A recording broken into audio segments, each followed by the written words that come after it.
you got the two teams. We're all going to go play sport, soccer, footy, whatever it is, and then you got to pick teams. Okay, well, I'll pick George, and I'll pick them, and I'll pick that, and there's Dave standing at the end of the line with the big tall carrot top and the short dumpy kid. Oh, okay, we're the kids that are left last. There's the rejection factor. No one wants you. It's like, oh, great, no one loves me. What is up, everyone? I am Lachlan Samuel, and this is the Open Up Podcast, the show where real people open up and share real stories of struggle.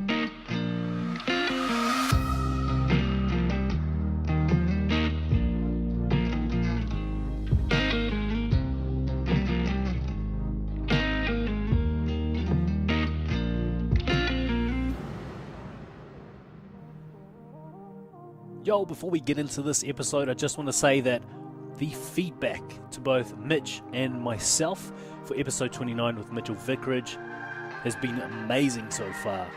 So I know people loved how in-depth he went into nutrition, how he talked about relinquishing the ego, and I'm just super humbled and super stoked that you guys took the time to actually reach out and say something positive like that. It just keeps inspiring me to keep putting in 100% effort, heart, passion, fire into this. I love it, and I'm so grateful for all of you who take the time to listen.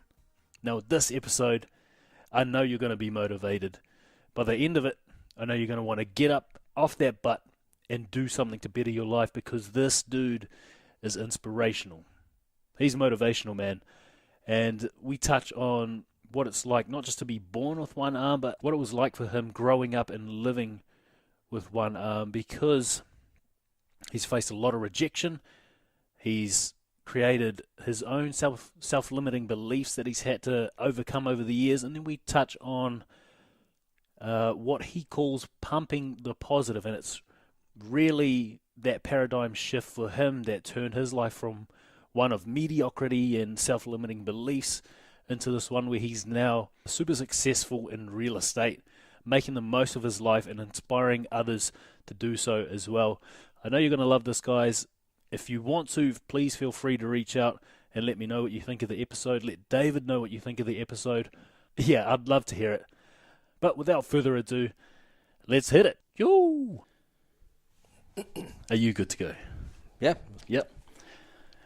Welcome back, everyone, to the Open Up Podcast. This is episode number 30 with David Weir. He is the high-performing diamond class real estate agent right here in Perth. My man, thank you for taking the time to do this, letting me come into your office. Mate, thank you very much. It's an absolute honour. Like we were speaking about before, we usually jump right into childhood and give a quick summary, but because what you're here to talk about, the story you're here to share for Open Up, starts pretty much from birth. Well, it does start from birth. Did you want to just run us through your story from start to finish? Yeah, sure. I guess it all starts from baby inside my mum's tummy. We'll just start with that. Yeah, I was born with one arm. I have no left arm at all. My right arm is from the elbow down, is slightly shorter, and 2 fingers and a thumb. I posted something actually the other day and on Facebook, and it said, I was born with one arm, you probably got 2. You don't need 2 arms to succeed. So that's cool. As a child growing up, obviously I was different, but being born with one arm is a lot easier than if you lost your arm. Yeah. You'd have to relearn everything. I've met guys over my lifetime who have lost an arm through an accident, because I do have an artificial arm, which I strap on to hold a fishing rod. Okay. And that's probably about the only time I actually use it, because I grew up with one arm. As a child, you develop your own way of doing things. Yeah. I think I was quite fluid as a child, developed strong legs, and so I used my legs for a lot of things to hold objects against, little things like that. So where do you go from there? Mum and Dad, they parted ways when I was quite young. Okay. I think I was only about 2. I have 2 sisters. Yeah. And did you go with Mum? Yeah. So Mum brought us up. So we're typical single parent Aussie family then. A little asbestos house on Wanneroo Road in Olamara, Perth. Oh, nice. Love the asbestos. Yeah, yeah, it was all painted, all sealed, no broken fibres hanging out. So we were, 55 now and still very healthy. Still kicking, man. Still kicking, mate. Kicking hard, kicking goals. It's a childhood. I think as a child growing up, I think I just had that subconscious awareness that there's other people around me had, they were different, or probably more so, I was different. Yep. And from that, it's like all children, I guess, in school. There's a lot of children get picked on. The big, tall, skinny kid, red-haired. And I remember we had a guy in the class who used to get called Carrot Top. Yeah. We used to tease him, and I used to tease him, and that was my, I was just in for a penny, in for a pound. I was with the other guys too, so fighting for my social space, I suppose you would call it. And then you got the other kids, the short, dumpy ones. They get picked on, and I think just children. Look, we can be, as humans, we can be, so good yet so mean. Yeah, it's so cruel, and I think as kids especially, you're really implementing and testing different behaviours to see where you fit. Yeah, absolutely. It's that social pecking order to a point. But I think it was Maslow, theologian, who said, the hierarchy of needs, and one of those is, we all want to be loved. Yeah. So growing up as a child, I wanted to be loved, and I was different. And then I think as I got older, into, through primary school, I used to be the class clown to try to gain that attention. Yeah. Do you feel like it was to gain the attention for a trait other than what you were born with? Or something that you viewed was different? Yeah, look, I think if you go deeper into psychology and things, I think possibly maybe that rejection factor, that mum and dad parted ways.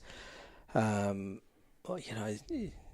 you sort of get to the age of being coherent or understanding of what's going on in life, I think there was that part of me that used to think, well, maybe dad split because he had a child that was born, different. I can't imagine that would have been easy to take on, especially as a kid or a teen.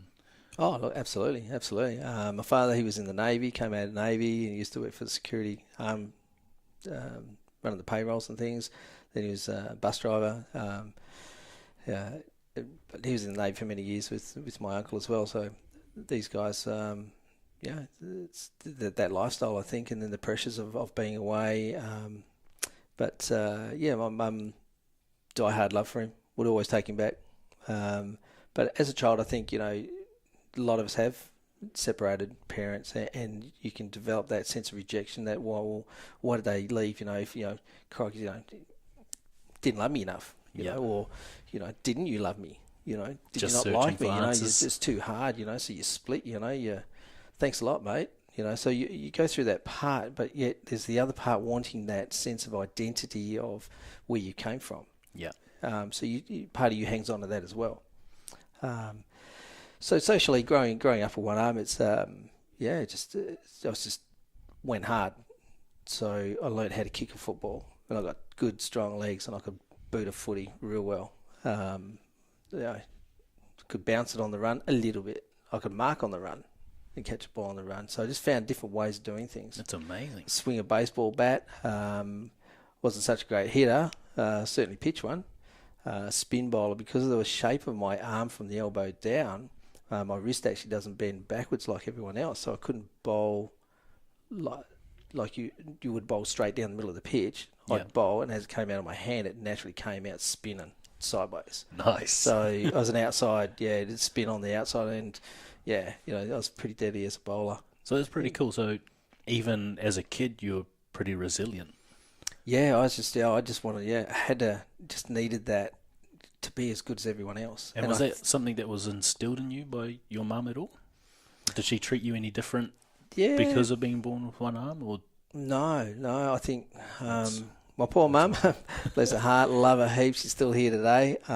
She's a walking saint. We sort of also grew up in a church environment. Yeah. So we had some good people around. There's some male role models there as well, which also helped us because being a single parent family, mum was working part time, raising 3 kids. It's not a lot of money to be around, and you look back and you think, oh God, she must have self-sacrificed so much to go without, because we all had decent clothes.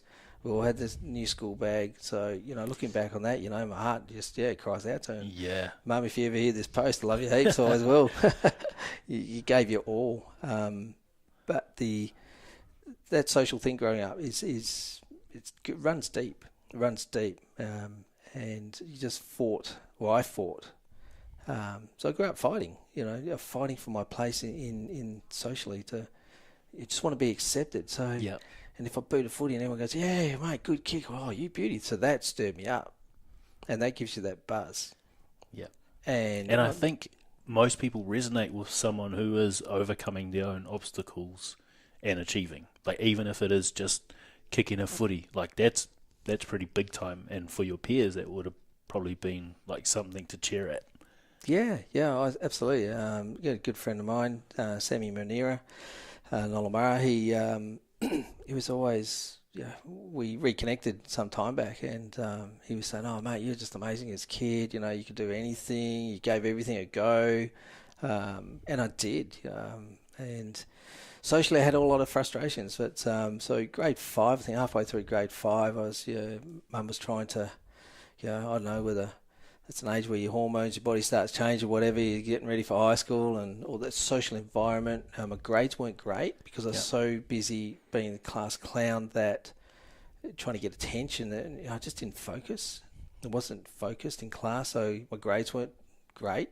So there's another thing, getting measured by, well, if you got A's, you're the good kid, you're the successful kid, you're the normal kid. Yeah. Well, you're getting B's, that's not so great, or elementary credit if you're lucky, and so you get that stigma attached to you. And this is what I think the education system, I think I'm not for everyone gets a prize. I believe in that, because then you're rewarding for not hard work, you're not rewarding for achievement, you're rewarding for social acceptance to make sure everyone's happy, no kids offended. I'm not sure I agree with that one. But, I won't get into that debate with... No, I definitely agree. I'm not a fan of the educational model. Yeah. Especially the schooling system. Yeah. I mean... Everyone learns differently. Absolutely. Yeah, absolutely. We need the basics of education so we can actually, read, write, communicate, add up, learn how to control our emotions. Yeah. Well, that's that part. I was I guess started to get frustrated through grade 4, grade 5, and then I remember how Mum trying to pull those reins in on me, and I was nah, you can't put reins on me, and don't I'd argue, and I can't remember what we argued about, but I remember. Had my 2 older sisters. One was probably about 15, 16 by then. The other was about 12, and I'm the younger kid. And so I remember having chucking tantrums. I remember screaming the house down, no, this whatever that was about. You couldn't dominate me. And Mum wasn't trying to dominate me. She was just trying to bring up a child and say, hey, no, that's not acceptable behaviour. Yeah. And I just buck up. And I remember kicking the door. I remember kicking the wall, the plaster wall, putting a hole in it, and as a tantrum kid. And so I went through this phase there before high school where it was just, I don't know, I was just frustrated. And a part of that, I think, was also maybe I was becoming aware that my other kids are getting the trophies at school. Okay. The kids are getting, even though I had 2 good legs, I was never a runner. So I never got anything for that. Yeah. I was always last, or not far from being back. And it's or you got the two teams. We're all going to go play sport, soccer, footy, whatever it is, and then you got to pick teams. Okay, well, I'll pick George, and I'll pick them, and I'll pick that. And there's Dave standing at the end of the line with the big tall carrot top and the short dumpy kid. Oh, okay. We're the kids that are left last. There's the rejection factor. Yeah. It's like, oh, great. No one loved me. Yeah. So, no, I can imagine that would hurt the ego, hurt your self-worth. How do you value yourself? Oh, self-worth, rejection, everything. And it stirs up all those things, I think, from when I was 1, 2 years old, Yeah. when Dad wasn't around, even though I may not be aware of it, children in that early ages, when a parent does leave the home, there's that separation. Yeah. And then the insecurities that may come with that. Now, I'm not a psychologist, and I certainly don't have a full understanding of that side of thing. All I can say, is that's how, I've seen children go through that. Yeah, well, I've met a lot of people who have, been born with their father punching the stomach and then them coming out as a result of that. And, when they go back through therapy and timeline therapy, they find out that a lot of their trauma is needing acceptance because they felt like they weren't good enough from stuff like that. So I do, go along with that belief that we do hold on to a lot of that trauma, a lot of that rejection that we get as children. Trauma. Yeah, that's. I think that's exactly what it is. It's probably not a word that you hear too often, but yeah, the rejection. So the trauma of it. And I remember one of my friends who I've reconnected with recently from primary school days, bumped into him and we were having a good old chat, and he goes, yeah, he said, mate, I remember you got it tough. And I said, really? He goes, oh, yeah, no, I remember you run home from school, mate, crying, you get teased so much. And I said, really? Did I really? And so the trauma, I think, looking back at it, I actually don't remember too much of that. Man, that's crazy. Which means psychologically, you block it out. You don't want to know about it. It's too painful. It hurts. And so if you block it out, it's in there. Yeah. And you've got to, sooner or later, when you get under pressure, I'll talk about that a little bit later, about some pressure, when I was, when I started getting into real estate. And, but I think, we went through that phase. Yeah. Now, but even though, it's crazy that you can bury that sort of, I guess trauma again from childhood, because most of people's insecurities would be based around what they experienced growing up through childhood, trying to get that social acceptance. But I think what you're going to say was that even though you have buried it, it's got to come up at some point, especially when you do find yourself in pressure situations when you don't know how to release or vent appropriately. And unless you actually dig deep and look at situations like that and try and work through them, no matter how hard they are, they're going to come back and bite you. Yeah, and when they do, it comes out at times you're down left field sometimes, because there's other pressures that you, especially as men, I think we're all taught, don't cry, mate, toughen up, princess, and depending, who your parents were. I mean, some fathers are pretty tough. Yeah, man. I didn't have a dad around, so I had mum. So I didn't have the toughen up kid. I had the get away with heaps kid. Yeah. And my poor mum, bless her heart, she's in tears many times, trying to bring up the child, and we've raised 2 daughters, and we've had times where, love my daughters to the hilt, and, they're both, incredibly successful people, and watching them grow in their mid-late 20s now, as they're starting to, I guess, as you would say, blossom into a woman, as we grow up, and they're strong. And I taught them both, follow your heart. Just follow your heart. Don't be a sheep. You can be a sheep and follow the rest of the crowd, but follow your heart. You know what's right and what's wrong inside. And that's the best message I think you can give a kid. Follow your heart, but try and use your brain to make smart decisions along the way. That's the tricky part. Yes. But getting back to that school part, grade 5, grade 6, tantrum kid, kicking walls, arguing with mum, started to see a counsellor. Social mum said, "Oh, I can't deal with this." And we were in a family church environment. Yeah, I remember talking to the preacher and trying to work through that. Then off to the counselling through the education system. Got a counsellor because whatever was going on at school was I was starting to play up. I was trying to get in trouble. Then I was starting to buck up against the teachers, just rebelling. Yeah, I guess. And I guess a lot of people around me trying to figure out, the poor kid with one arm, he's got some issues there, he's struggling, we've got to try and help him through this. And, because I had caring teachers in Nollamara, in Perth, that was a great primary school, and I think it still is, because they had it's a caring culture in that school. Yeah. But moving along, we decided, well, maybe it was best I'd go off to the boys' home. Okay. And maybe they could just give Mum a break and so she wouldn't have a meltdown, because I think she was having a meltdown. Poor thing. Yeah, poor thing, mate. She's an absolute saint. And so, yeah, off to boys' home I went for the next year. And wow, okay, now I'm a god. I'm not at home. There's these strangers around me. I've just been picked up and dropped in this environment that's like, I'm in jail. and well, it wasn't jail, but, there were rules. Yeah. And those rules were rules.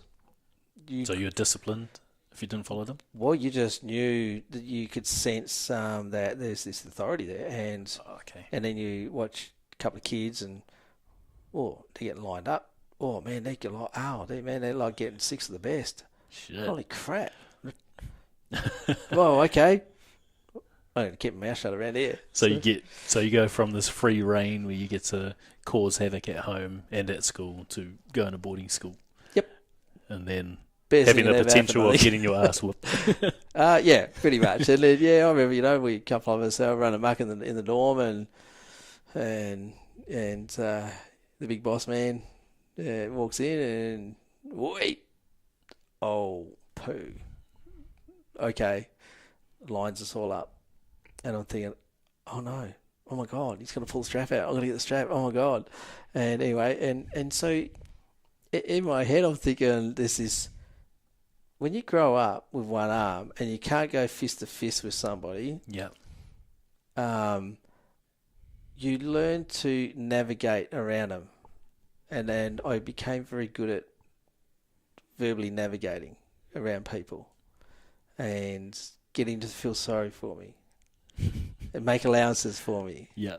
So there I am standing there, and I can't remember, I think it was about 5 or 6 of us. I think it was something like that. Anyway, one kid puts his hand out, whack. Other hand, whack. Another hand, whack. Three on each.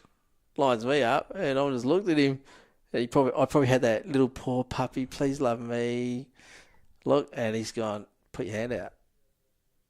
And I got, oh no. And I'm thinking, this strap was the old school strap. It wasn't just like a strap that we use on our jeans. This is a strap, and it's about a centimetre thick of leather. This thing's going to hurt. It's going to come down weight. And so I put my hand out, and he gave me a little whack. And it still stung, but he's probably looking at it thinking, I like this little hand with a thumb and 2 fingers. I better not hit this too hard. I don't know.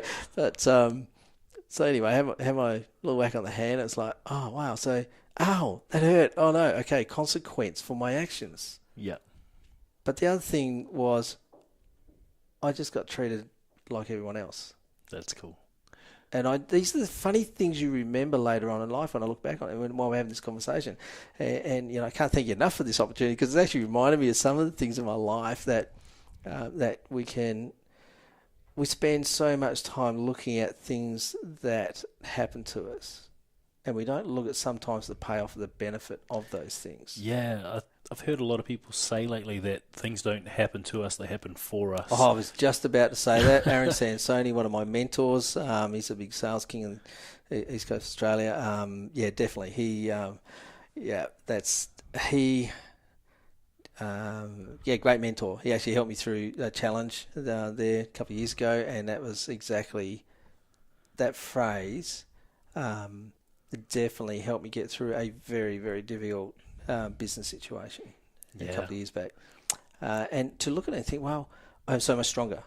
Okay, didn't work out, whatever reasons, things like that. And I won't get into detail on that one, but we sometimes get involved and thinking, well, this is going to be the dream opportunity road, and this ain't what I thought it was going to be. See you later, pal. Yeah. And you move on. But anyway, back to the boys' school. So I did that. The other thing while I was there, we learnt that there is consequence for our actions. And I'd sit there in classroom, be daydreaming, looking out the window. Next minute, it's like, oh, they'd grab the back of your hair on the back of your neck and give it a good fair yank. And it's like, okay. So there's this real sharp impact. And it wasn't like, didn't pull your hair out, but you just, oh, It wakes you up and teaches you to focus. Yeah. I had to learn how to write. I said, your handwriting's crap. And I was saying, well, I've only got, it's how I write, and I've only got a couple of fingers thinking, don't be so hard on me. Yeah. So I'm so used to that, like you said, came out of get away with everything, to, no, we're going to teach you to be a normal human being. We're going to teach you to be responsible. We're going to teach you there's parameters. We're going to teach you to discipline. And I remember the paper with 3 lines. And Brother Tom, Walking Saint, great bloke. It is just, nope, do it better. Oh, God. So my whole life up to that point was so used to getting away with average. Yeah. That's acceptable. And now I had to learn to be disciplined. So I went through that period of time, and that was a bit over a year. And it's like, I think one of the biggest things that come from that is that you learnt that you could be just like everyone else, and you could do shit just like everyone else if you stop like self-limiting, stop limiting yourself and using what was wrong as an excuse to get by. Absolutely. And to underachieve. Yeah, absolutely. But that was a good time. I remember the good times, and being in a boys' school, had a lot of, there's a lot of strict things, but there's also a lot of reward. You had to do your chores, you had to make your bed, you had to do all that sort of thing, and I was lucky. It was at the tail end of all those boarding schools, where there's a lot of eyes and social public schooling, education departments all on it. So. I know there's some guys went through. I think it's probably more so in the high schools or some of those Catholic boys' homes where they had some issues there. And sadly, to anyone's listening to this, if you've been through any of those and you've been a victim of any of those those sad situations that have occurred in the Catholic Church, it's you can get past all that stuff, and through the grace of God, well, I was never touched, and. It's just I never saw it, was never aware of it. So count my blessings on that one. And I think like most, I think there's just the rare ones out there probably that unfortunately became victims. But if you carry that victim mentality, as hard as it is sometimes to face those things in life, I think we all have things in life. Yep. It's whether you were the tall kid, the kid with one arm, the kid that was, played with or something, and they're pretty devastating things. I make no mistake of that, and I'm certainly, don't have a full comprehension of the far-reaching impacts of those things. I'm not a psychologist. What I do know is every day we've got a choice. Yeah. Every day we've got a choice, and people say, "Oh man, you're so inspirational. You're so, this." You just, invincible, you're unstoppable. I said, well, I'm unstoppable because I get up every day. Doesn't mean every day's easy. I'll tell you right now, there's been days where I've sat on the side of the bed and cried. When you just think, oh my God, the world's coming to an end. I can't do this. Yeah. This is all too hard. Yeah, and you're also inspirational because you get up every day and you choose to be. You choose to keep putting in the work and keep progressing and leveling up to a point where now you are inspirational. Yeah. We are doing things that people and that's my passion. Think are impossible. That's where I get my energy from. Is and I think in real estate is, that's one of those things in real estate. Every time you help a seller sell a property, you've helped them achieve something, and on the other side, you've got a buyer who you've helped them achieve, buy their dream home or their first home. I mean they're the gold when I see the happiness on young people. Getting their first home, and it's all so scary and everything and daunting. I never forgot the first day I did. Sat there and wiped my palm of my hand on my jeans before I picked that pen up because I was crapping myself.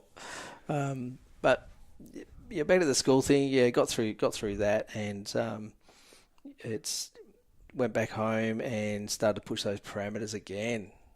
Okay. Because suddenly the rules weren't there so much, and you go back to the environment, and I was nowhere near as bad as I was. Yeah. But, you start to hit into the, first year high school, hormone changes, all your mates, they're all, buffing up, getting sports, and you're starting to get into this, the boy manly thing. We're all turning into young men. Yep. And then they're all the girls. And, you used to have a crush on girls and a couple of girls in class, but always in your head thinking, geez, I'm never going to get a girlfriend because I've got one arm. That's a scary thought. And,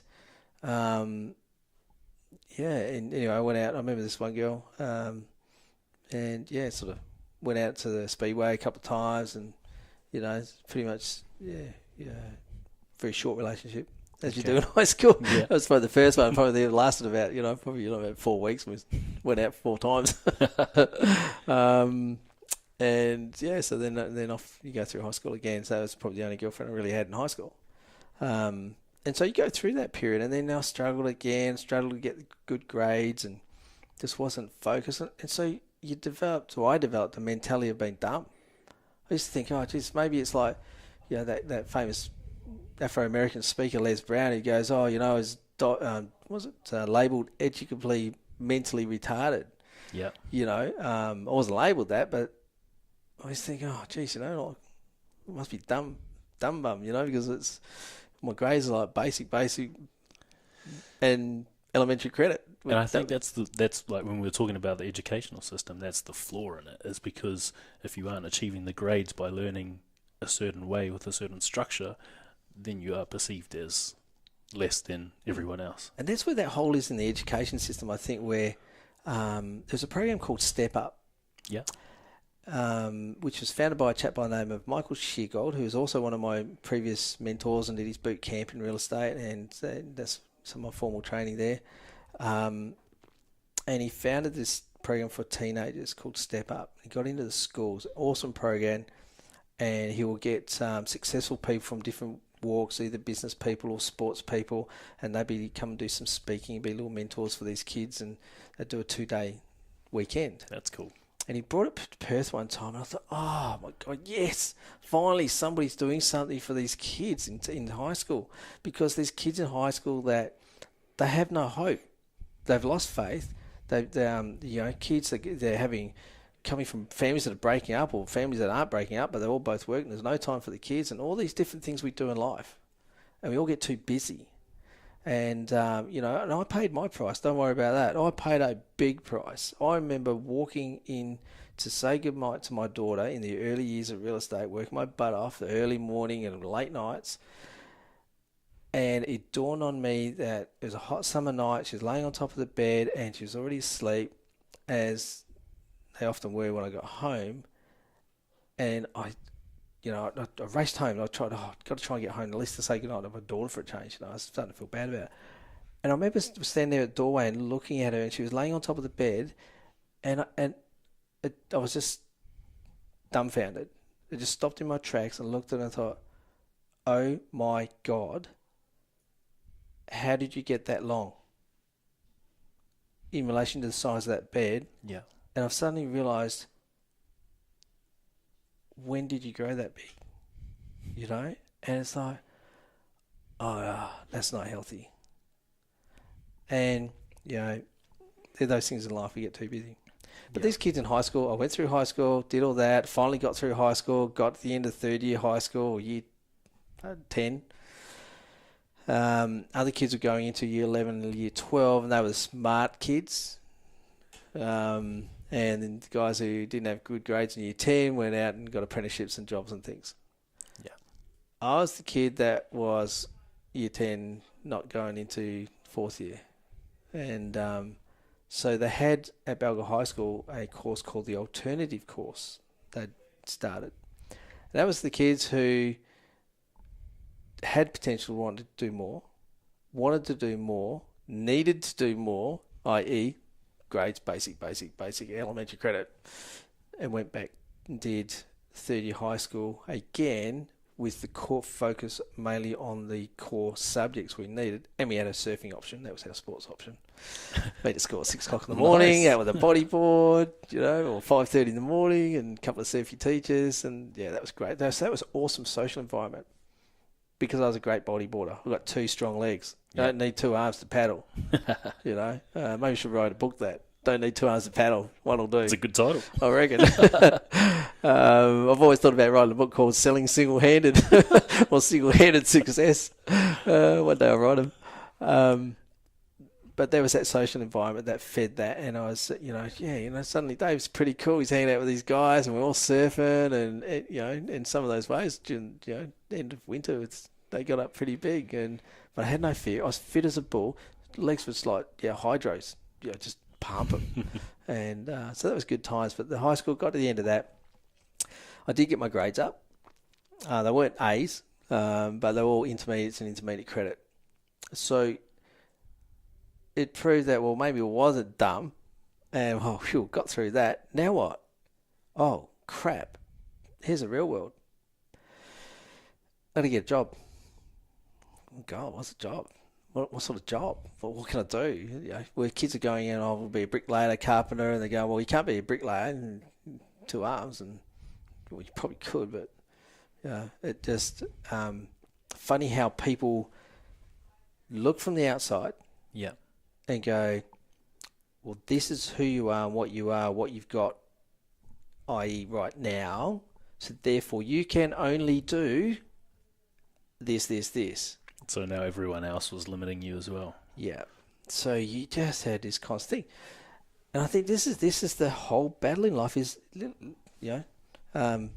do you limit yourself? I get into this crazy motivation speaker, super sales king of America, Grant Cardone. Yeah. Now, I love his accent. People can't see it because we're on a podcast. But what's on my socks?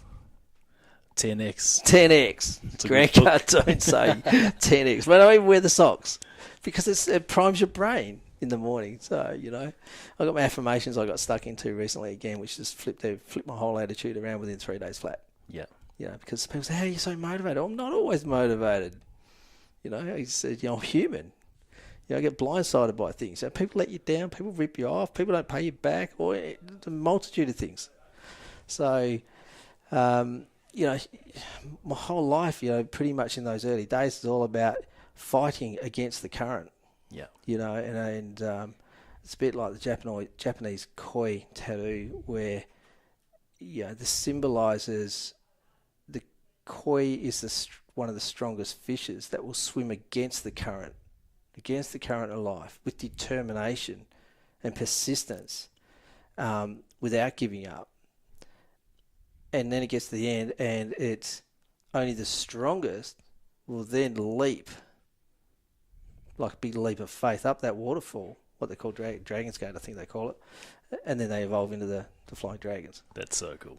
Yeah, and that's what a koi actually represents. Oh, I've never known that. Strength, that's awesome. Determination, courage, and finally the attainment of goals. Yeah. And do I have two? Yeah. Do I have one koi on the side? Yes. And that's why. It wasn't because all my mates got one. Because all my mates got one in their 20s. I didn't do that till a lot later. Yeah. When I suddenly went, yeah. And, of course, I was terrified of what my mum would say anyway. So, so it was like, it took me till I was like late 40s. Before, it's like, hi, Mum. She goes, yes, I've heard. Give me a look. She goes, oh, it's not too bad. So I always spent my whole life in fear, which is just dumb, But, getting back to high school, got out of high school, and I remember something where we're sitting there, went up to Social Security, and you go, okay, well, you haven't got a job, so you register for unemployment so you can get unemployment benefits. And I think, if you're still living at home, I reckon you should, delay that to stop people going into unemployment straight away. Yeah. No pain, no gain. No unemployment, you live at home, get a job. No. Sorry about anyone who's listening to this if you're on unemployment, mate. I've been there on unemployment too, so, don't judge me too harshly on that. But, some people are on unemployment because they're really in life is just been such, through different challenges, they're in that space. Yeah. And it's hard. And that's why we have some support systems there in our country to help people through those periods of time too. But so off to, try and get a job. Geez, what am I going to do? And I remember someone saying, well, maybe you could look at the, the pension, because you got one arm disability pension. I went, I don't know, it's just rated to my very bone that, oh, hell no. No, you aren't going to throw me down a hole. That's sort of like... That's scary, for an old scary person to go crap. on pension, it's like you no longer have anything to give back to society. You're no longer of value, so here we're going to give you money to do nothing. Well, And saying that to someone so young. We're going to put you on a pension because you're not capable. Yeah. You're not. Yeah, you're just. I'm sorry, mate, but you like. I remember sitting. God, where did I hear it? I think I was sitting at a dentist.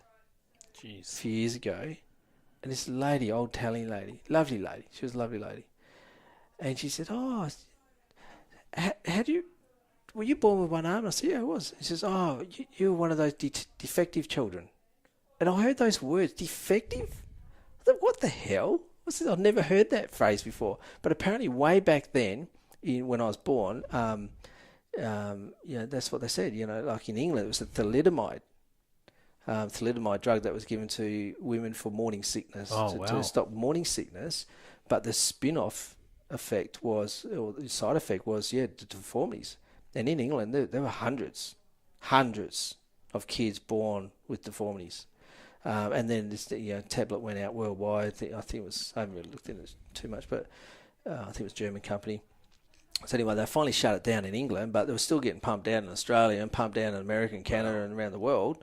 And they finally shut it down eventually, because they're going, well, no, it can't be us. I mean, $1 billion, hello. Well, we all know what multi-billion-dollar corporations do. Oh, no, it's not our fault, but we'll kill you in the process. Just change the name, man. It'll be right. Yeah, that too. So, so a lot of people do ask, were you a thalidomide child? And I say, well, no. To the best of my knowledge, no.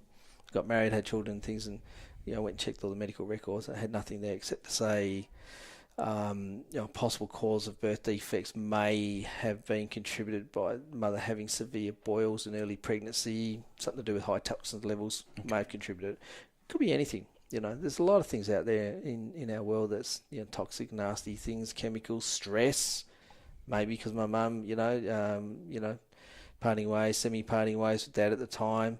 It's maybe that might have been a cause. Who knows? When did you asked me earlier, when did I come to terms with having one arm? Well, that's part of it, okay, so it happened. So what? I can't grow another one. Well, I don't know, we're getting close to it, I think. Technology. We sort of joke about that one too. So, go and grow an arm or bolt one onto me like that. It's full bionics. I probably wouldn't know what to do with it. I'd probably smack myself on the head while I'm trying to get a drink. Crush a glass. Dave, can I get another one? Also, you've got up to this point. You've gone through primary school, high school, boarding school. You've gone through the whole social anxiety, like wanting to fit into certain peer groups, and your behaviour matching that as well, as you try and navigate your way into fitting into one of those groups. And then, of course, like learning that you're limiting yourself when you go to boarding school, learning that you could be and act normal, and then having this discipline instilled into your life, but also taking that resilience. You now get told that maybe you should go on the pension instead of going for a job. And I'm guessing like this, after this point is where you start, like you said, finally accepting who and what you are. Can you sort of run us through your recovery from that point, which I think you said was in your 20s? Yep. Just one quick thing going back to how we crave for that attention. Yep. We crave for love, so we crave for that's a form of attention. We crave for it, and it all comes back to wanting to be needed, loved, wanted. When I was at the boarding school, we had trampolines there. We were on that every afternoon. Every afternoon, I didn't need 2 arms of trampoline. And I did learn how to do double front somersault. Wow. Back somersault, front somersault with a twist. We used to call them, I think it was called a Barani. Yep. Yeah, you know what that is. Oh, wow. So that's pretty, split my head open on it too, because we had the steel ring, and I tried, broke my arm on one too. Oh, did you? Cool, fellow trampoliner. Nice. But you push the boundaries.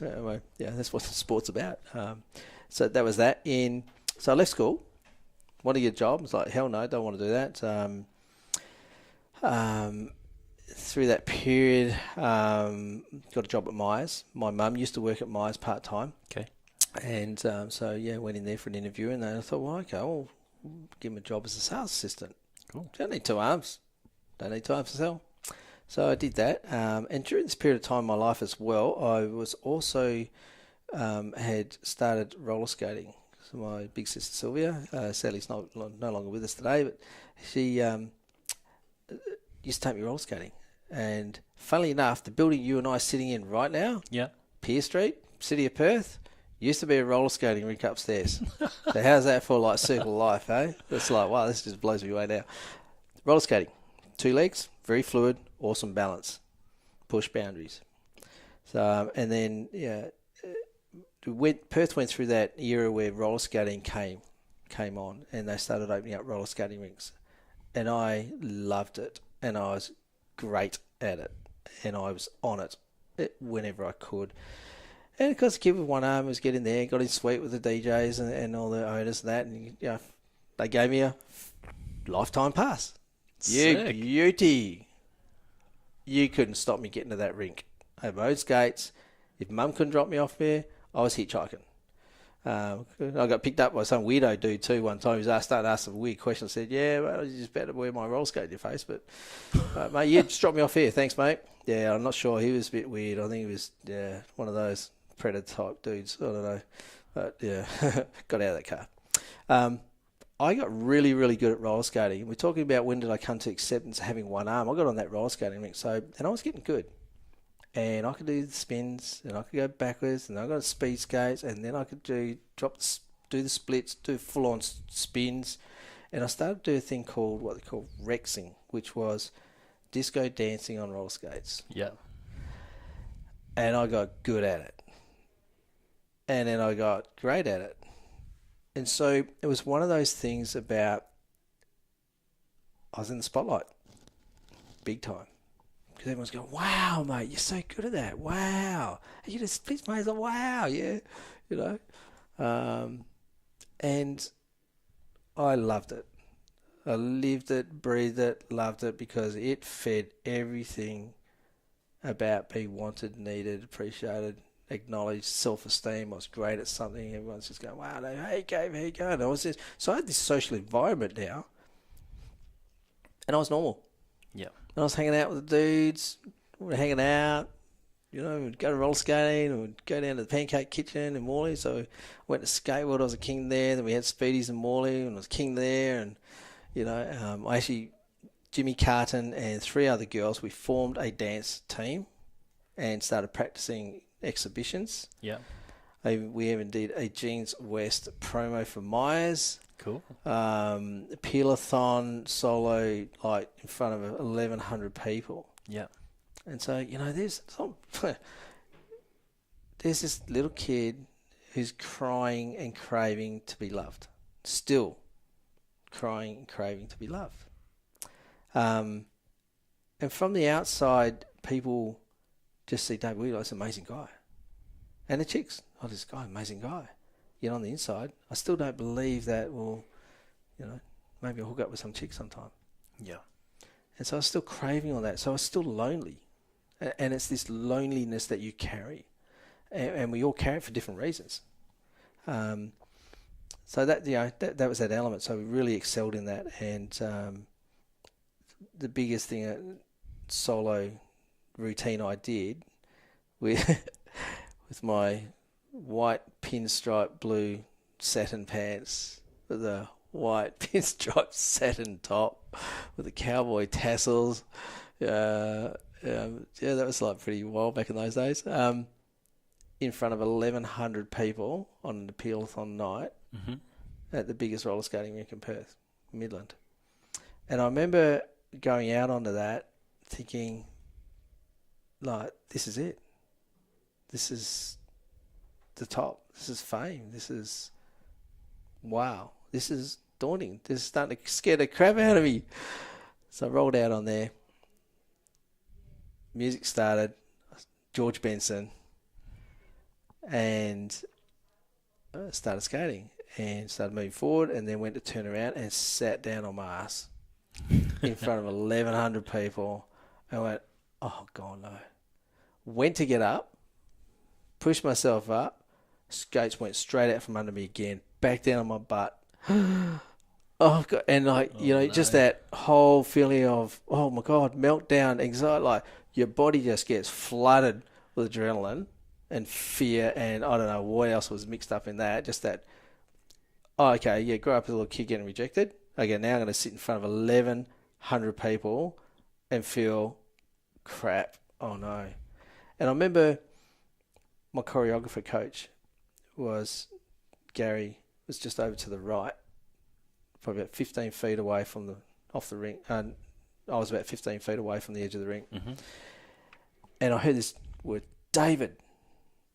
And I've just looked up, looked to my right, squared off eyeball to eyeball. And it's like one of those things in the movies where everything on the peripheral vision just zooms out.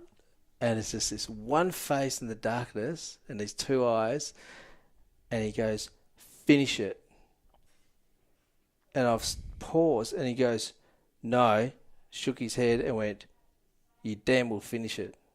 And as I say this, I just about cried doing this because it stirs up a lot of emotions. So anyway, I got up and gone, composed myself, slowly started to skate off and started to roll, and off I went and did the whole routine flawlessly, crapping myself. But instead of doing the big in the air 360 jumps, 3 of them, I only did 2 of them. Because I think, I don't know, all that adrenaline flooding through the system is just, it carried me to the end. So that's one of those things sometimes you've got to confront your fears. I was crap myself, absolutely crap myself. And I think, as I tell my story, there's probably these little moments in life where it's like, well, you trampoline, yeah, no worries, man, double front somersault, let's try and do a double front somersault stand position, and bang, crack your head, split your head off the hospital, bleeding, stitches, but you go back there and do it again. Yeah. Well, You get smacked and you get back up. yeah, especially for you, like having to overcome so many more obstacles than most people would, like having to go through childhood with one arm. You've had to get over a fear. I'm assuming you'd have to get over the fear of looking silly, even just trying to kick a footy. Yeah. Like when you said you got good at kicking a footy. But with this roller skating, I guess the fear there is you were this god at different rinks. You had the social acceptance. You were top of the pedestal in terms of this roller skating here in Perth. And I guess in this one moment, the fear was, oh shit, if I stuff up, do I lose that acceptance? The acceptance I've been craving this whole time. Yeah. Even though you still felt lonely, it's like that fear of loss. Yeah. I like what you just said too, the feel of looking silly. And it is. And even to this day, I'm very self-conscious. I want to, you want to look good. Yeah, of course, man. Gotta look good. All Gotta of look us do. sharp. It's like, my poor wife Petra. I love her dearly. She's, she's an awesome wife, awesome mother. She's, we're, I don't know, marriage made in heaven or something. We're lucky. I was married at 21 and she was 19. And yeah, I'm the expressive one. It's like the Eagles watching the semi-grand final, coming back on the train. Everyone's like looking down their iPhone and everyone's quiet. And I'm going, man, we should just like rev these guys up and say, hey, woo, like this. And she goes, don't you dare. So, but, I'm the kind of guy to do that. Yeah.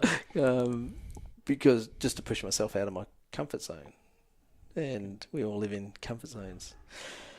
Okay, so moving on from the roller skating, I think you said beforehand that when you really started finding yourself and accepting yourself for who you are, you read a book called, what was it, Say Yes to Your Potential by Zig I think it was Ziglar. Say Yes to Your Potential, Zig Ziglar. So here I am, anyway, I bumped into this chick, Petra. And big joke about that because I was with a mate of mine, he was getting his Father's Day present, there was a little red light flashing in Kmart, red light special thing, and that's how I actually met her. And so she tells this joke that she met me, picked me up on a red light special. I said, you married me for the money. She goes, you didn't have any money. I said, no, you married me for my potential. And so, of course, the first date I said, do you roller skate? I've got to go out there and show off. Like you do, like the big roosters. Yeah. Puff your chest up, fluff those feathers up, do your dance. Woo-hoo. But, so married at 21, she was 19, we were babies, fairy tale wedding, a lot of people supported us. We had like literally next to nothing, man. We had like 310 people at the wedding. Everyone just donated everything. That's another story, man. 311 to be exact, that count. and we had $180 in the bank, and we had 311 people there, and we had everything from party pies to crayfish. Lots of it. Nice. And all the crayfish was on the bridal table. And of course, all your mates coming, oh, you got crayfish? Oh, I've had a piece of that. So I don't think we actually ate much crayfish, though. I think everyone else had that. So, but yeah, look, fairy tale wedding, and that was at Pinjarra in big church down there, because Petra came from a church group down there in Pinjarra and Mandurah, and I was from Perth, and she was Jewish group, and they were both sort of connected. Yeah. So that was huge. But in my 20s, so here I am married. Beautiful hotel suite, top of Perth, down here called the Merlin, which is now called the Hyatt. Yeah. That was donated to us to go stay there for our honeymoon weekend. Wow. And cars. There's a chap, he had a car yard. He donated 3 Statesmans for the wedding. And he said, oh, by the way, mate, here's a flash card. Go and take it. You can use it for the next couple of months. Take your wife around, new wife around. It's amazing. Because I had a little old boxy Cortina. But that was a pretty cool car, though. Mate, that's the first car. It's like, just very basic. Pull the carby off and put a nice bigger carby on. So now you got a hot rod. And so back onto the book. Yeah, so on my wedding night, so this leads into this book. On my wedding night, I stood there looking out over the river. Yeah. Here I am married, and at the hotel room, and I remember down a Scotch and Coke in my hand and looking out and just pondering, going, wow, okay, it's the wedding weekend, looking out over South Perth, and I see all these lights. It's beautiful. I looked to my wife on our wedding and say, what do you see out there? She goes, yeah, really pretty, a lot of lights. And I just turned around and went, you know what? I see a world of opportunity. And I see a world out there. And I want a big chunk of it. I didn't say I want to get home one day. Yeah. I said, I want a big chunk of it. So you're not limiting yourself anymore. Wow, it's just a big dream. And I'm thinking, 21, married, and I'm going, I'm married. Wow, what have I done? Wow, okay, this is weird. Wow, love it heaps, this is good. It feels right. I don't know if you're 21, I don't know if you have, I don't know. For me, I don't think I had a full comprehension of what we're doing, but we're going along with the flow. Yep. And we were obviously a good match, and still married today. So from that point in time, and I said to her, look, I want it all. You know, I want the wife, I want the kids, I want the house, I want the success in life. I want to be successful. You know, I want the whole package. Yeah. Or I don't want any of it. And so I don't see the point working your butt off in a job you hate all your life with no time to enjoy life and end up paying your last payment. This is exactly what I said to her, almost word for word. I said, I don't see the point working your guts out the whole life to pay your last payment on your mortgage, to sit around on a pension trying to figure out how you're going to pay the bills and you can't live. Yep. It's like almost the definition of insanity. And so I said, I'd rather have a shack up the beach. We go fishing and hang out with people. But that was never going to happen. I'm sitting there a couple of years later, married, and a friend of the family's is a multi-millionaire, very self-made, successful man. He was an accountant, and his wife started making curtains, and that's started a big textile business. And I rang him up one day, and I was sitting there over in a 2-bedroom fibro home in Morley. Wife was at work, and I was unemployed again, in between jobs. It just wasn't working out at the last one, and still looking for allowances. Was still flowing on with employers. But now it's in the real world. It's the big world. People got, well, I'm paying you to do a job, man. It's like, you got to hit certain standards. Well, I feel sorry for you. You don't have a fat chance on that. Got bills to pay. The employer's got bills to pay. Yep. So I rang Uncle Dennis up, friend uncle. He comes around, rolls up in his $200,000 Mercedes. I got a $950 car. He's living in a big 4-bedroom, fancy balcony house. I'm living in a 2-bedroom, rented. Yep. I was thinking they're worlds apart. So I said, mate, what's the secret? He said, get a piece of paper. drew a circle, put a plus on one side and minus on the other. He said, there's just law of the universe. Pump the plus and just don't be negative. It'll all come back. Law of attraction. So I'm cruising around. That's the coolest way I've heard it explained. Oh, really? Yeah. Yeah. Draw a circle. Pump the plus. Pump the plus. Pump it hard. Feed the black dog, white dog. Which one are you feeding? Yep. That's where the discipline comes in. When you know what you should be doing and you do the easy thing, which is not the right thing. So anyway, I found this book. Can't even remember how I got it.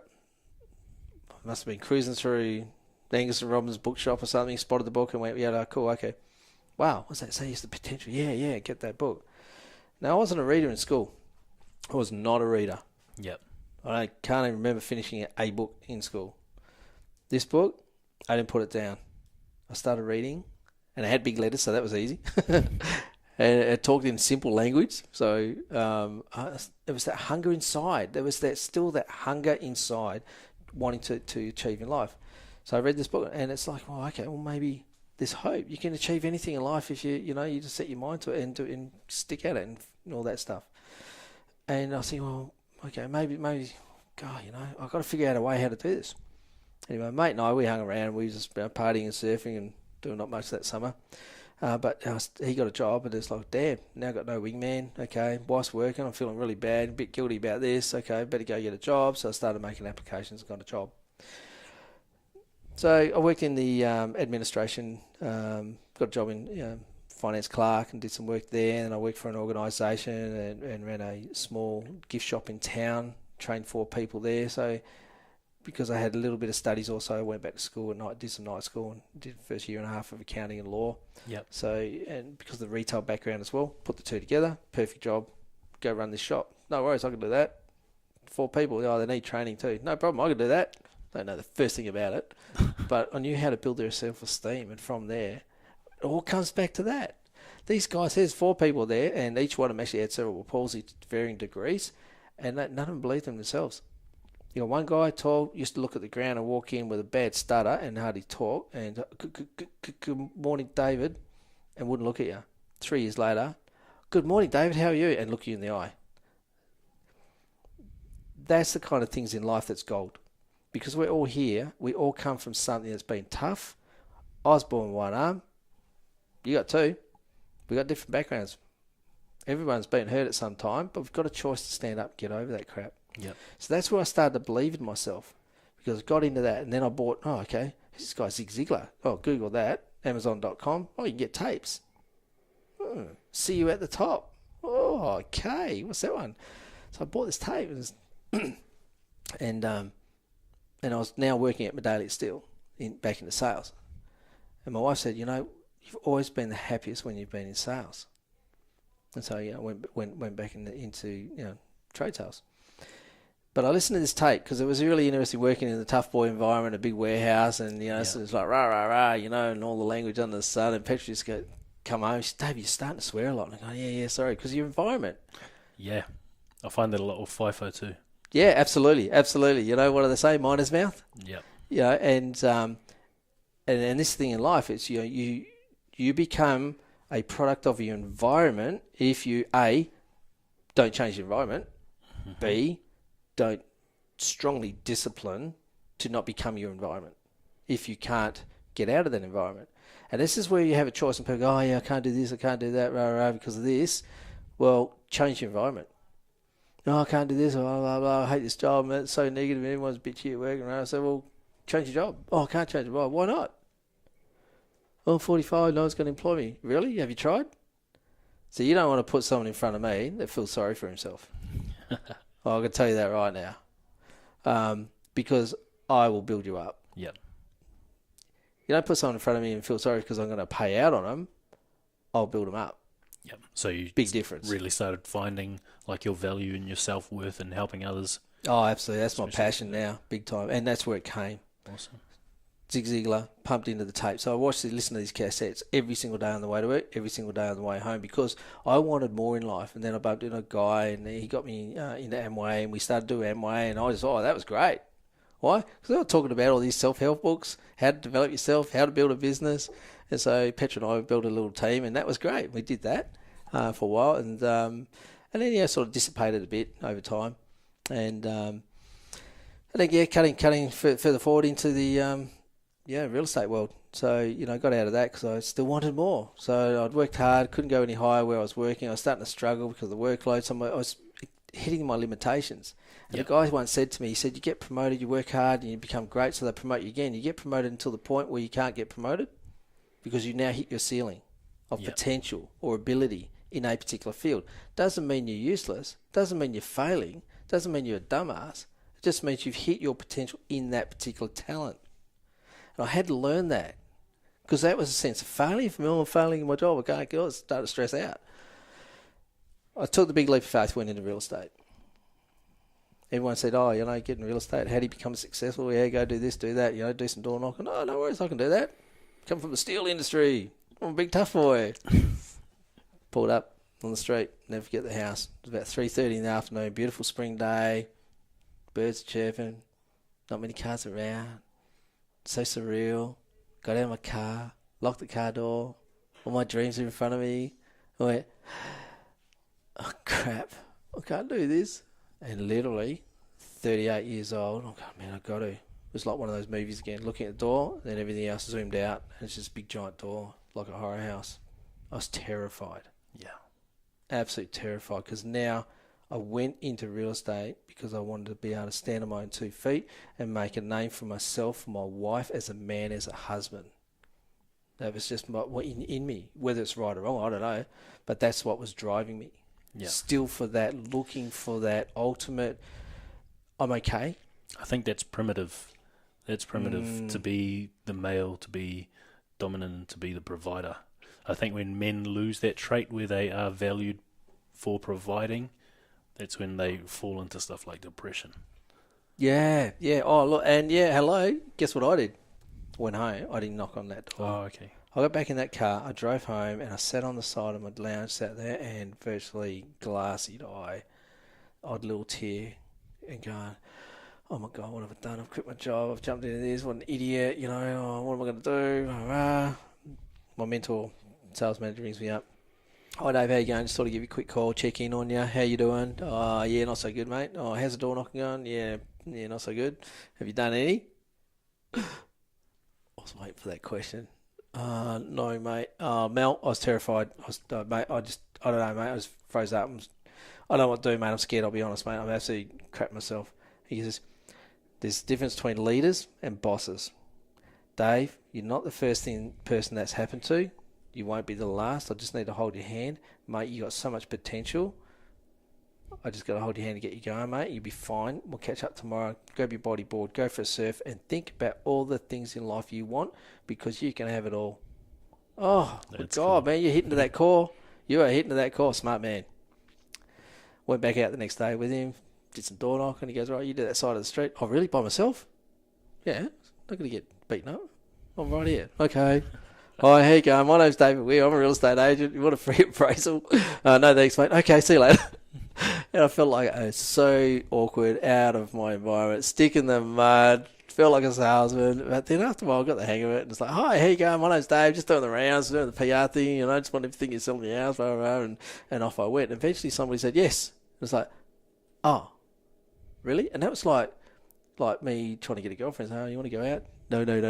Yes. Oh, did you say yes? And so I was off.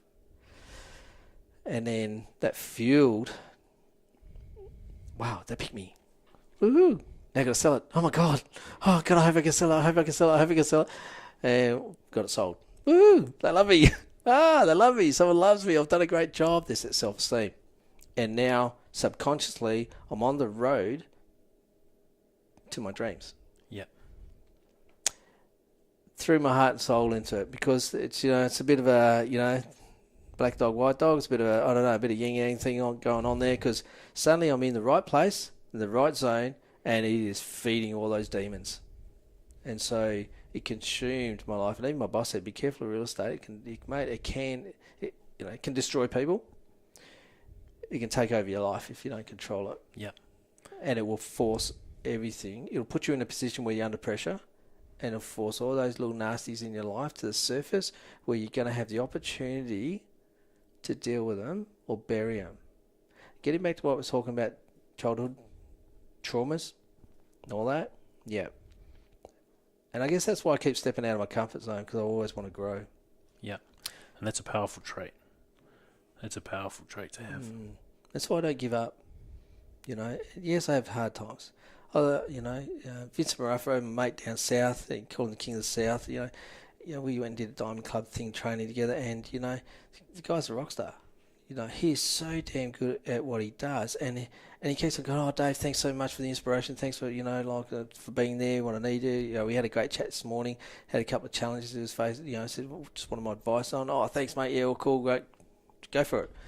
Bang, bang, close deals. He's a bit the same. So, mate, you have any idea how much I admire you and your motivation? I'm just Dave Weir, mate. Okay, yeah, I've got all the big awards and all those sort of things and the trophies sitting on the shelf, but I'm only as good as my next one. And I've never forgotten that. And ego, I'd never want to let that ego get in the way, because ego will drive you, it consumes your life. I spent a whole year, didn't see my wife, pressures, lonely, out there making lots of money, not seeing my kids, not seeing my wife, head starting to get emotionally messed up because I'm just throwing my heart and soul at everybody else. Yep. And not looking after my backyard or me. And so, you've got to find that balance in life, I think, and I still do. Life's a journey. I don't have it all. I certainly don't have all the answers. I'm certainly not the highest selling real estate agent in Australia. Not sure I want to be. So I don't know. I just like to have that balance too, Get out there and I throw my heart and soul into every single customer's deal. That's awesome. And it sounds like you've done that with a lot of the things since you hit your 20s and you started really accepting yourself. Is there anything that you felt lit you up, like roller skating, you just threw your heart and soul into?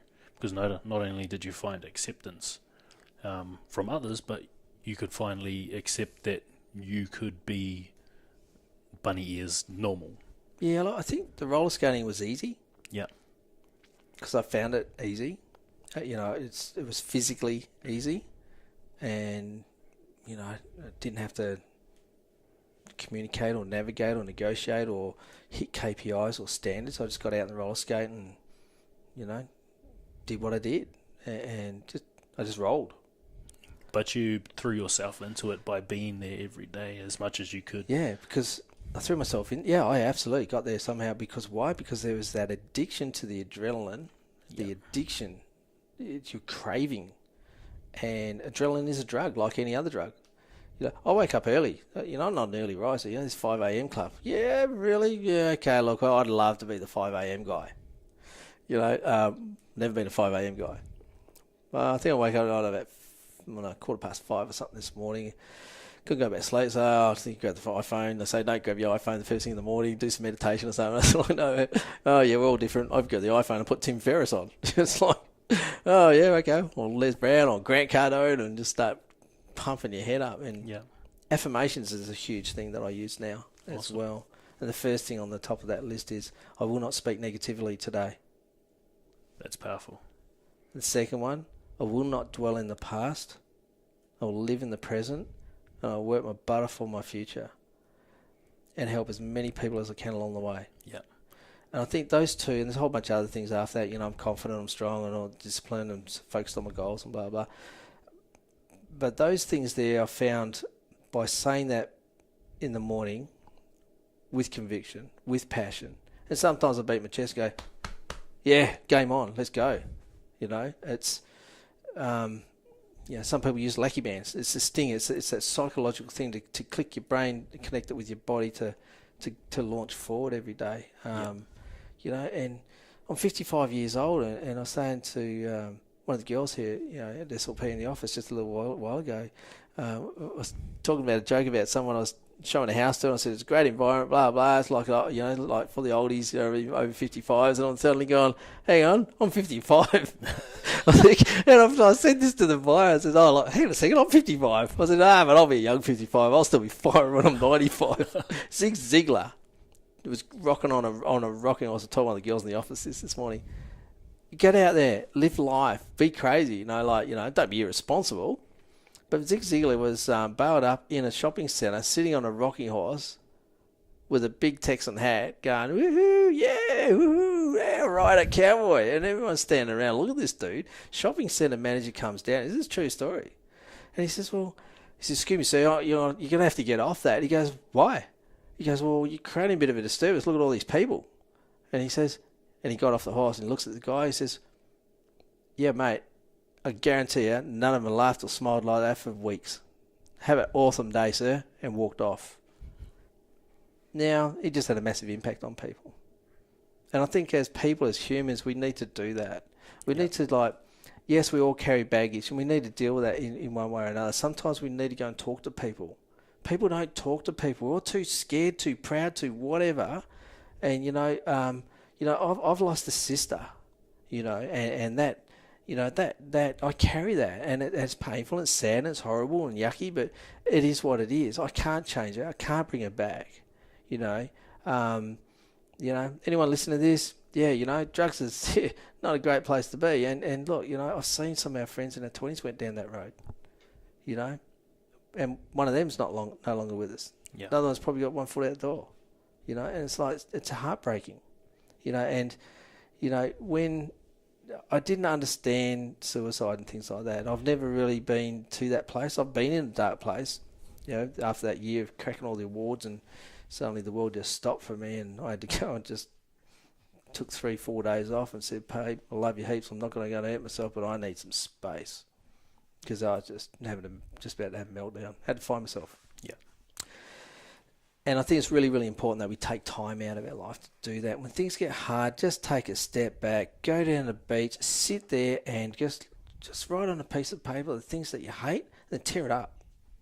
Things you don't want in your life, write them down, tear them up, burn it. Do whatever ritual you want to do. Get it out. If you wake up in the middle of the night, I've pad and paper next to my bed. I wake up in the middle of the night, something's troubling. You got to go do that, deal with that. No, Jesus, try and remember. No, you're not going to remember it. Just write it down. You get straight back to sleep. You got to get it out. Yeah. You got to get this shit out. And otherwise, you'll just keep thinking about it by yourself. Oh yeah. And it'll get darker and darker. Yeah, and it does. And trying to touch on that one. It's, sometimes there's things out there where people have done the wrong thing and you're powerless to change it. You're powerless to force them to resolve it. Yeah. And sometimes you just got to go, you just got to, my wife says, Dave, just let it go. Just let it go. Easier said than done. It's easier said than done. And we're all human. Okay, so back to recovery and you using these motivational books, like Ziglar, listening to motivational speakers like Grant Cardone, Les Brown. What would you say you've taken from that style of content and implemented in your life? What have you taken that's sort of impacted you the most with this self-acceptance? And not just self-acceptance, but then propelling yourself forward to achieve what you want to achieve. Yeah, I think that what I've probably learned there has really been massive help is coming to terms with I am what I am, physically. Yeah. That's it. The rest... and how do you do that? Because for most people, coming to terms with what they truly are is something they probably put off because they're scared to accept it. That 3-4 days that I spent by myself in a house down in Wembley, it was a friend's house, and her and her husband said, look, just go and borrow, mate, here's the keys to Jenkins. It was in Jenkins Street, Wembley. Beautiful, beautiful house. They just renovated. He said, there's nothing in there. Yeah. He says, mate, you're quite welcome to, you need some time out. And so I went there. And it was interesting. I was sitting there, and what I learnt from that, I got to the end of that 3 days, and 1,000 texts to the wife saying, it's okay, I love you heaps, blah, blah, just, messed up and just trying to figure my way through this maze in life. And it just got all confusing, clouded. And when things get clouded, it's nowhere near as bad as what you think anyway. But when you're there, it's not nice. And that was a dark place for me. I wasn't suicidal, but you sit there going, oh my God, it's so hard. And what am I doing? How do I get out of this? What I learned from that was I got to the end of it and went, you know what? I had a good mum and I had some good people around me. And I think I've got some pretty good core values. I'm not perfect. None of us are, we all make mistakes, and that's okay. And what I've learned from these guys is, you've got to have that positive mental attitude, number one. You've got to be focused on and you've got to have purpose. You've got to have some sort of goal. It doesn't matter what it is. Even if it's something simple, you just want to go, okay, well, if I do this and achieve that, then here's the reward. And that could be something simple as lunch down at the beach. Yeah. Awesome. It doesn't have to be, if I do this, blah, blah, I'm going to get a brand new car. Oh, I'm going to buy a brand new boat. I went to the boat show. It's like, here's the dream boat, $700,000. It's like... Yeah, okay, look, I'm about $700,000 short. But you know what? I do have a boat, and it ain't that one, but take a couple of zeros off the back end of that, and we're okay. But it's the belief. It's the belief that I got there and said, I'm okay. I think I'm okay. I'm a nice guy, It's like, I don't go out of my way to hurt anyone. I try to tell everyone, I love them, and have a great day. I walk into the office this morning, and I walk up and go, how's my favourite ladies? They're always looking after me. How's your day been? How's your weekend? I just want to pump someone's life up, just really, let's all get together and just be nice. Just have a goal a day. Just go and put one smile on one person every day. That's awesome. Just one, and I posted something, last Saturday. I said, Sunday's coming. Do something special on Sunday. It's a special Sunday. Do something or say something special to make someone feel special. It's not hard. No, and more often than not, they'll reciprocate. Like if you tell someone what you love about Guarantee them, it. they'll tell you what they love about you, and they'll be super grateful. Maybe they really, really seriously needed someone to tell them that, Exactly. you're an awesome person, because no one else has told them that for 10 months. Yeah, I don't know how paid out on them, and they hate it, and they're in a bad relationship, and they're craving. And they got no one to talk to. But, what I learned from that, you got to believe in yourself, and you got to look at yourself in the mirror and say, you know what, I'm actually, a good person. I'm okay the way I am. I don't need, that's the thing I learned. I stopped living to the expectations and belief systems or beliefs of other people, how they think I should, behave, act, believe, what, no, hell no. I respect everyone's beliefs. Whatever they are, doesn't matter what country you come from, that's fine. I remember this beautiful, beautiful little Aboriginal kid, and, I had a great friend of mine from high school, Aboriginal, and I remember this little kid come up to me one day, standing next to me at the shop, and he goes, I'm an outsider. I said, what the hell? I said, what do you mean you're outsider? I thought he meant like from the bush. He goes, I'm black. I go, well, what does that make me? I'm white. I said, mate, you guarantee you got red blood. I got red blood. We're brothers from the earth, pal. And he looked at me and just went, and walked off. I hope that sowed a seed in that kid's heart. That's powerful. Because they got the most beautiful smiles, and my wife was a primary school teacher, and they're gorgeous kids. A friend of mine taught me that too. He said, no children is born bad. Yeah. No, none of us are. It's powerful. It's awesome. So it sounds like you sort of finally accepted yourself for who you were, but you didn't just accept it, you sort of amplified and put your attention on what you had to offer, what you could use and to provide value to improve people's days. I guess I got to that point and I started to realise that that I am an inspiration to other people, so that's a gift. So I've started to realise, I guess, in my life that I have like Aaron Sansoni said something. He said, mate, we have an obligation. It was an interesting word, obligation. Yeah. Now knowing that, I have an obligation to inspire other people and encourage them to help them. And that's, to me, that I see that as a responsibility, because when you know more, you've got a responsibility, to other people around you, Exactly. But I learned that I'm okay the way I am. I am the way I am. And so let's just build on that. And when I stopped living, it's like some of those beautiful women out there who live in relationships where they're just dominated and, controlled. Totally. My sister, sadly, not with us anymore, she was in that kind of environment, and that's only now. I mean, I was young back then when we lost her, but, looking at that, and now in real estate, I've come across that before, and sometimes you see it and it's ugly. It's not ugly, it's heartbreaking. Because we're all human, it's like, this planet we're living on, there's so much nastiness going on. And economic times, hard times, it's tough. It's tough. Les Brown, I love these guys because they talk about coming from nothing. He talks about being born on the floor of an empty factory building. Shit. Nothing. That's nothing. Yeah. That's nothing. Grant Cardone, he's like 16 to 25, apparently did drugs, got off it. He's one of the richest men in the world. Sprucing his thing about sales, and he's got a sales training company and, things like that. Aaron Sansoni, he started with something like nowhere, Melbourne, all these guys. And, and some people, come from rich families and still build. So it doesn't matter where we start. Yeah. Doesn't matter where we start. As long as you pump the positive.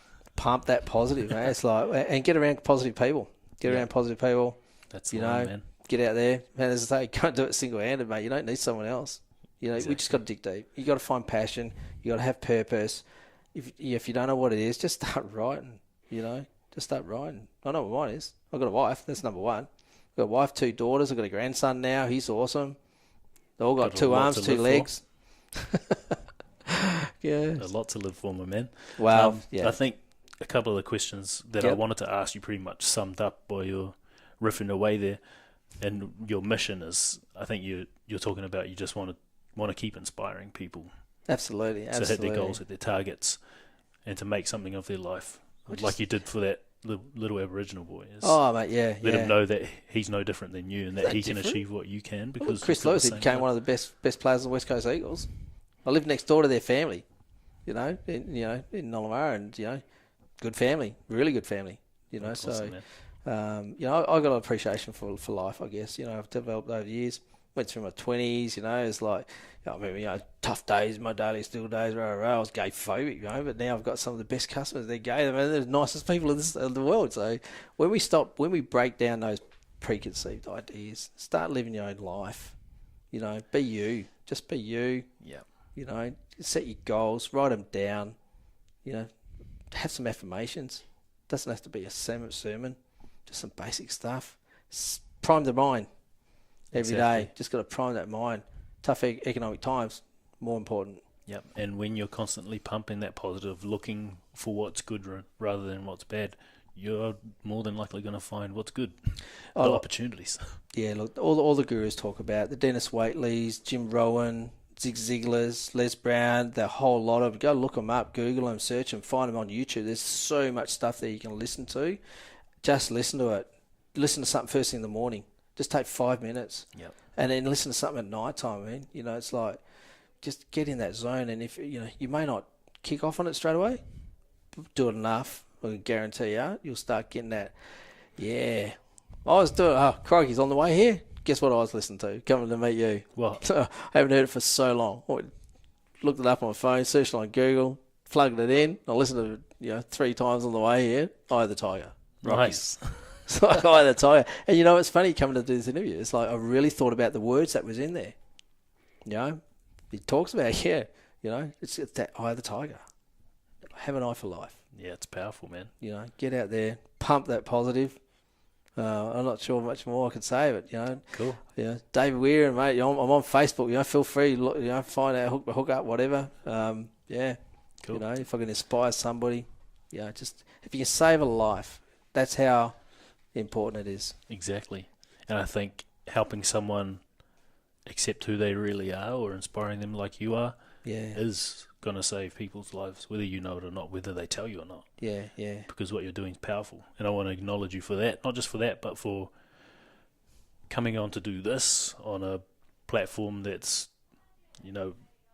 open. Just open to anyone listening to it and sharing so openly what you went through as a child, through high school, and then having to really come to terms with accepting yourself for who you are and all that you are. Because you are providing value, man, and I'm really grateful you're here. Cool, mate. If I can inspire somebody, anyone who's listening to this, hears this, look, just believe in yourself. You're important, you're special, we all are. We all got goodness and greatness in us. We've just got to find it sometimes. It doesn't matter what level. Your own success levels is only dictated by yourself. Don't have to be driving Mercs. I don't have a Merc. Still got a mortgage. Don't have a $700,000 boat. It's doesn't matter what it is. Life's good. Yeah, pump that positive. Cool, man. Thank you. Pleasure.